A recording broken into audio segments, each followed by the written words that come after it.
महाराष्ट्र प्रदेश Congress committee के कार्यकारी अध्यक्ष आरिफ नसीम खान और गुजरात के विधायक जिग्नेश मेवानी पवई उद्यान में पहुंचे और डॉक्टर बाबा साहेब अम्बेडकर की मूर्ति पर माला चढ़ाया। वहीं दलित और पिछड़े वर्ग के लोगों की परिस्थितियों और उनकी तकलीफ के बारे में कई बातें नसीम खान और जिग्नेश ने साझा की और बताया कि कैसे मौजूदा हालात में सरकार सभी जनता की मांगों को कुचल रही है, उनकी आवाज को दबा रही है।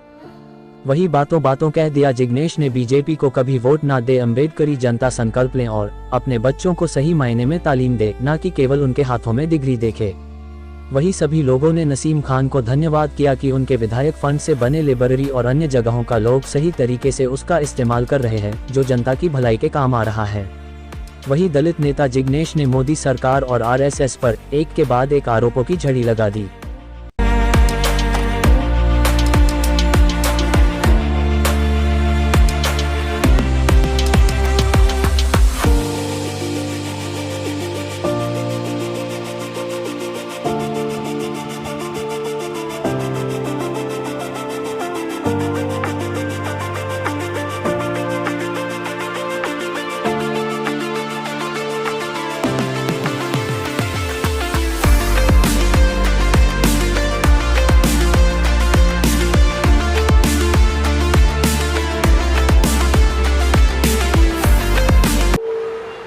आज परिस्थिती आहे या देशामध्ये,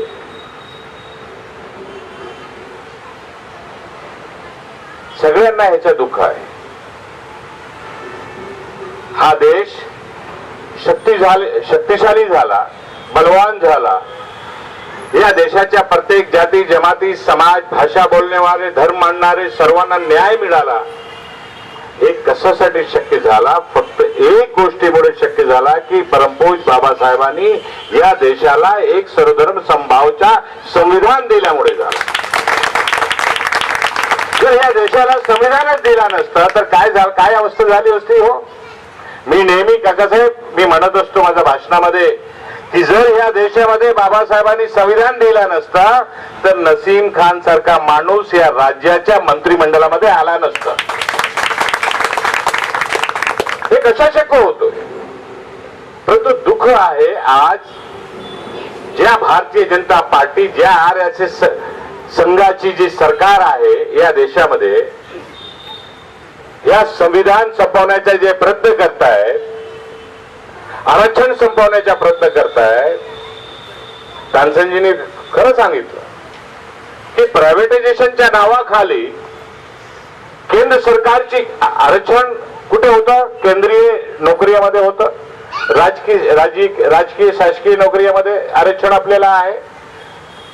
आज केंद्राची जेवढी संपत्ती आहे, एअरपोर्ट असो, रेल्वे असो, पोर्ट असो, जेवढी संपत्ती आहे सर्व संपत्ती अडाणी सारख्या उद्योगपतींना देण्याचं काम होतोय।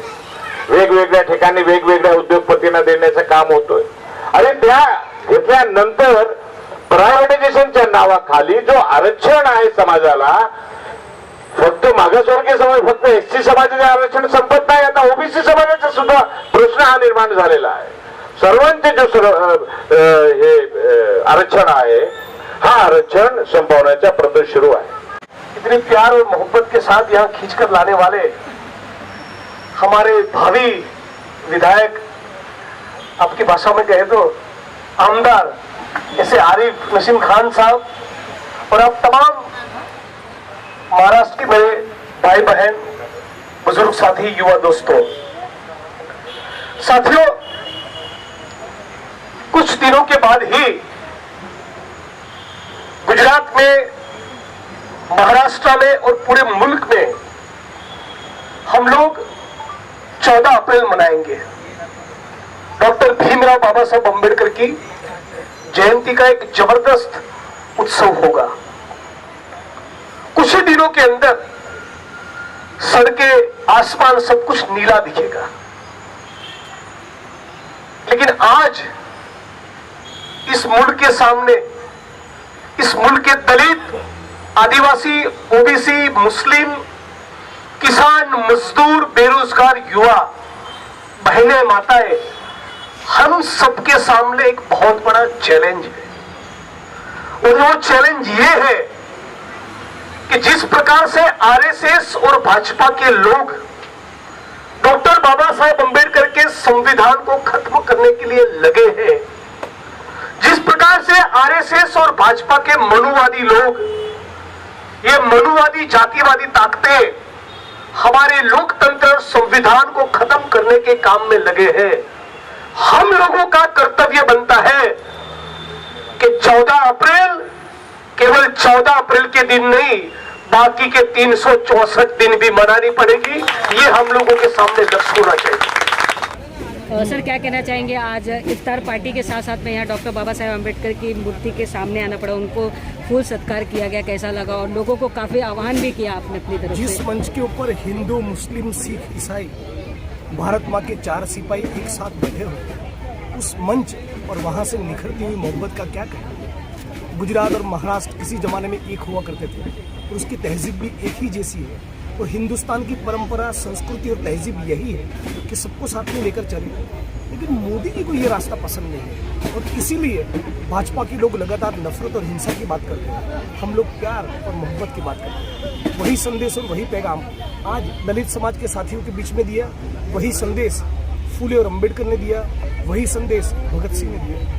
उसी संदेश के चलते हम लोगों को आगे बढ़ना चाहिए और मुझे उम्मीद है कि आने वाले दिनों में दलित, आदिवासी, ओबीसी, मुस्लिम, किसान, मजदूर, बेरोजगार युवा सभी साथ में मिलकर लड़ेंगे।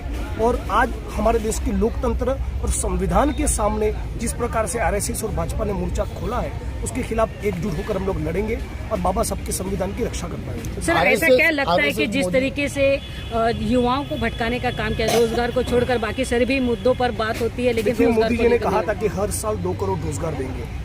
8-9 साल हो गए, उस हिसाब से उनको अब तक कम से कम 15 से 20 करोड़ लोगों को रोजगार देना चाहिए। रोजगार के बजाय उन्होंने ठेंगा दिखाया। गुजरात में जब वो गुजरात के मुख्यमंत्री थे, तब भी बतौर मुख्यमंत्री उनको कोई परफॉर्मेंस नहीं था। लेकिन गुजरात के बड़े बड़े इंडस्ट्रियल ग्रुप, देश के बड़े बड़े इंडस्ट्रियल ग्रुप को मुफ्त के दामों में जमीनों का आवंटन किया और फिर उसी पैसे से न्यूज़ चैनल में दबाकर पैसा डाला, तो उन्हीं का भोंपू बचता रहा और गुजरात और पूरे देश की जनता को इस प्रकार से बेवकूफ़ बनाया। मोदी जी कल भी रोजगार नहीं दे पाए थे, आज भी रोजगार नहीं दे पा रहे, आने वाले दिनों में भी नहीं दे पाएंगे। वो केवल एक ही व्यक्ति को रोजगार देने के लिए प्रधानमंत्री बने हैं, उसका नाम है गौतम अडानी। आरएसएस और मोदी सरकार पे आपने आरोप लगाया कि संविधान खत्म करना चाहती है आरएसएस और मोदी सरकार, आप क्या कहेंगे? बिल्कुल, हर रोज यही करते हैं। मॉब लिंचिंग, आदिवासियों का, मुसलमानों का, दलितों का, महिलाओं के ऊपर उत्पीड़न, संविधान की कॉपी को दिल्ली की सड़कों पे जलाया गया, ईडी के छापे, सीबीआई के छापे, राहुल गांधी को डिस्क्वालीफाई कर दो, मुझे आसाम की जेल में डालो, बाबा साहब अम्बेडकर के परिवार के दामाद डॉक्टर आनंद तेलतुंबड़े को नक्सलवादी बोल दो। ये क्या हो रहा है इस मुल्क में? यही हो रहा है। भारत के संविधान और लोकतंत्र के ऊपर इन लोगों ने हमला बोल दिया। लेकिन मुझे उम्मीद है, ये भी संत कबीर और रविदास का मुल्क है, सूफी संतों की परंपरा रही है। इतना आसान नहीं है मोदी जी, लड़ लेंगे तुम्हारे खिलाफ। महाराष्ट्र के युवाओं को आप क्या मार्गदर्शन करेंगे आज मुंबई आकर? मैं क्या मार्गदर्शन करूंगा? महाराष्ट्र से तो सीखना है। यहाँ तो फूले की परंपरा है, यहाँ तो अम्बेडकर की परंपरा है, तो यहाँ की जो सुगंध है वो लेकर मैं गुजरात जाऊँगा और गुजरात की कुछ अच्छी बातें आपके साथ शेयर करूँगा। हमने भी कुछ अच्छे महापुरुष पैदा किए, तो गुजरात के महापुरुष हो, महाराष्ट्र के हो, इसी मुल्क के, उन्हीं की परंपराओं को आगे बढ़ाना है। आने वाली 14 अप्रैल के इसमें दलित समाज के लोगों को क्या मार्गदर्शन करेंगे सर? 14 अप्रैल के दिन में यदि पूरे भारत का दलित मेरी सुने तो केवल एक ही चीज कहूंगा, आरएसएस और भाजपा के एक भी नेता को बाबा साहब अम्बेडकर को माला पहनने से रोकना चाहिए। उनके हाथों बाबा साहब को माला लगी, ये ठीक नहीं है।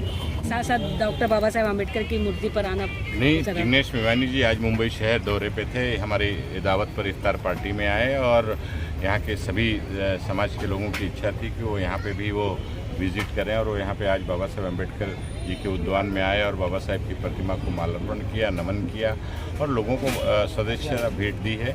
और जो आज देश की परिस्थिति है, जो देश की हालात है, सभी में उसकी बेचैनी है, चाहे फिर वो राजनेता हो, समाज सेवक हो या आम जनता हो, सभी लोग उसके लिए बेचैन हैं, कहीं ना कहीं संगठित होना चाहते हैं, कुछ समझना चाहते हैं। आज जिग्नेश मेवानी जी ने सभी को मार्गदर्शन भी किया है और बार बार महाराष्ट्र और मुंबई से उन्होंने अपना नाता और रिश्ता उसको मजबूत करने के लिए आने का आश्वासन भी दिया है।